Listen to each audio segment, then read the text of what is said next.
Ada dua jenis sujud sahwi sebagai tambahan, dan dua jenis ini diriwayatkan langsung oleh dua orang sahabat berbeda. Maka tiga kondisi ini, baik kemudian kurang dari gerakan atau keadaan salat, lebih dari yang semestinya, atau bahkan sebelum berakhir sudah salam, itu bisa dilakukan satu amalan yang disebut dengan amalan sujud. Sujudnya adalah sujud khusus bagi yang merasakan lupa atau ada situasi lalai dalam salatnya. Lupa yang mengakibatkan lalai dalam gerakan dan terkait dengannya, dalam bahasa Al-Quran disebut dengan sahwun namanya. Sahwun. Maka dari sini muncul istilah sujud sahwi. Jelas ya? Ada dua jenis sujud sahwi sebagai tambahan. Dan dua jenis ini diriwayatkan langsung oleh dua orang sahabat berbeda. Jadi sebagai informasi untuk kita, pertama, ada dari sahabat Abdullah bin Buhaina.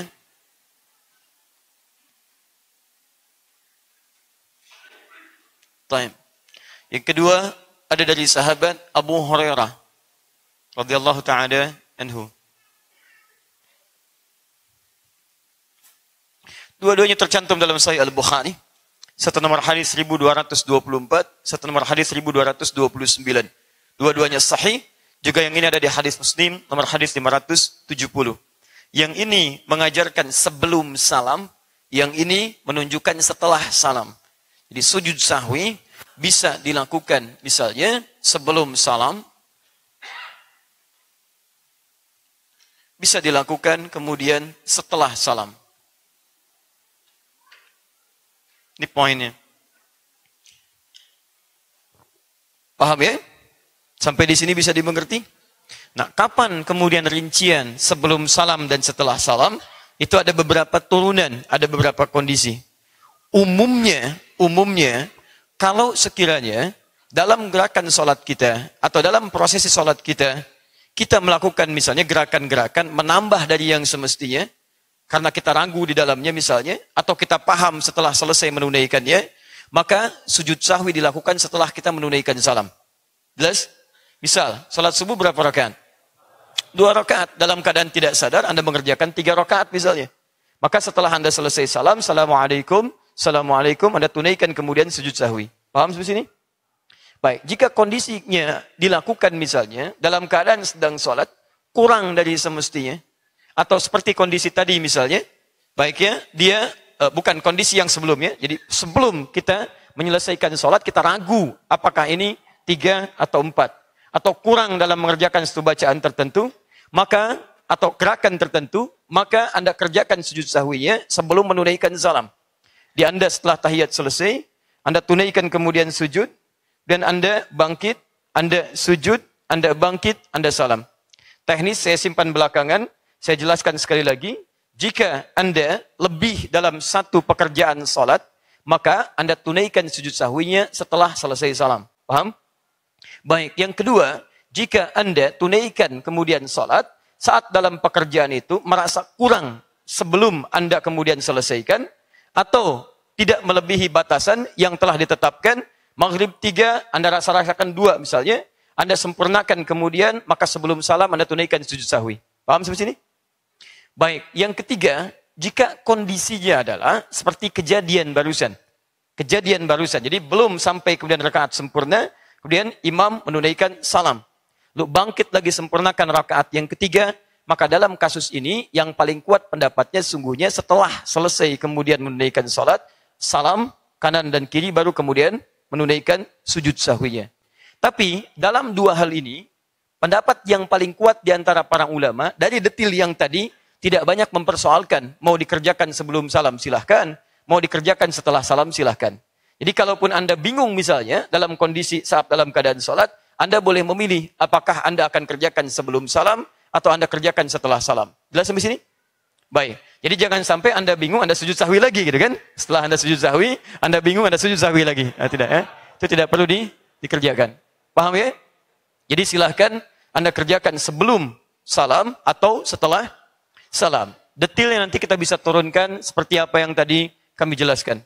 Tapi poinnya adalah, ini barangkali pelajaran, sujud sahwi dikerjakan pada umumnya dengan 2 kali.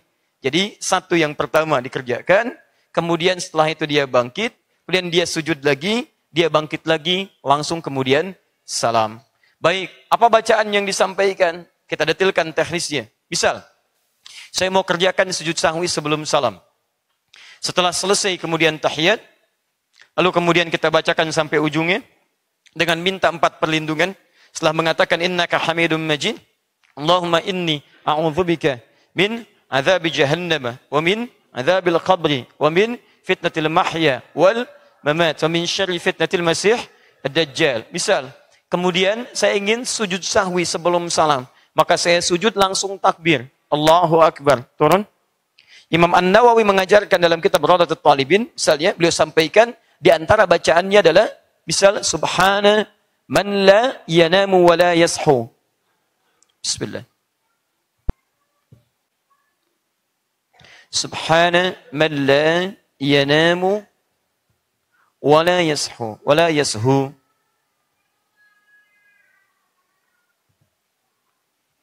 Subhana man la yanamu wa la yashu. Ini bacaannya.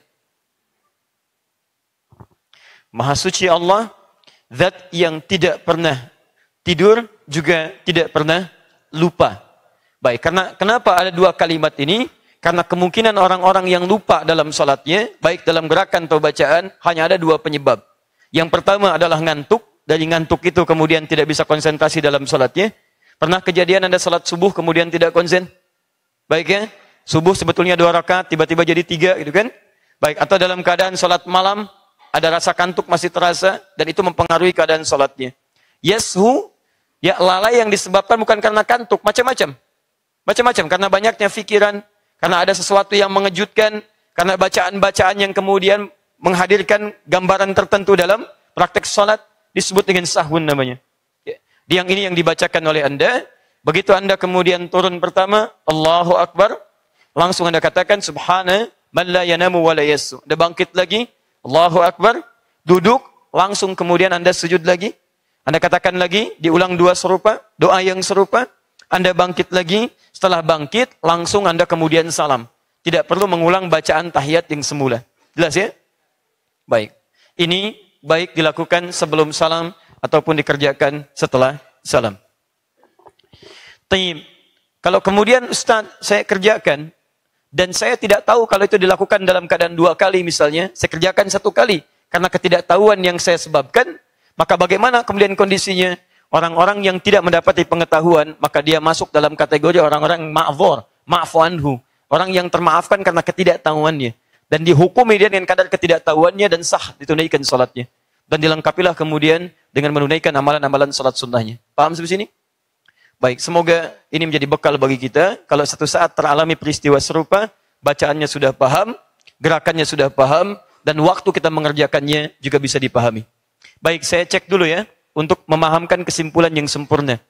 Kalau terjadi orang lupa dalam keadaan salatnya, lupanya misal menambah gerakan dari gerakan semestinya, maka kapan dia menunaikan sujud sahwi? Sebelum salam atau setelah salam? Baik, jika dia lupa dalam salatnya, dalam kategori kurang mengerjakan gerakan bagian dari gerakan salat, atau dia ragu-ragu apakah ini sudah sempurna jumlah rakaatnya, maka kapan dilakukan sujud sahwinya? Sebelum. Jika dia menyadari bahwa apa yang ia kerjakan dalam salatnya, misalnya lebih daripada apa yang semestinya, seperti subuh 2 rakaat, tiba-tiba dia kerjakan 3 rakaat, kapan sujud sahwinya? Setelah. Baik, cukup bagus. Jika seseorang salam sebelum waktunya, maka kapan dilakukan sujud sahwinya? Setelah. Ada yang mengatakan sebelum. Pendapat terkuat di sini setelah, tapi tidak mengapa dilakukan sebelum. Baik, di antara sebelum dan setelah, mana yang paling kuat? Baik, dua-duanya kuat. Dikerjakan sebelum ataupun setelah. Jika dalam kondisi Anda tidak tahu apakah sebelum atau setelah, Anda memilih yang mana yang dikerjakan? Bebas, mau sebelum, mau setelah, silakan. Ya setahu Anda saja silakan. Anda mau kerjakan sebelum benar, mau Anda kerjakan setelah juga benar. Paham sampai sini? Taib, jazakumullah khair.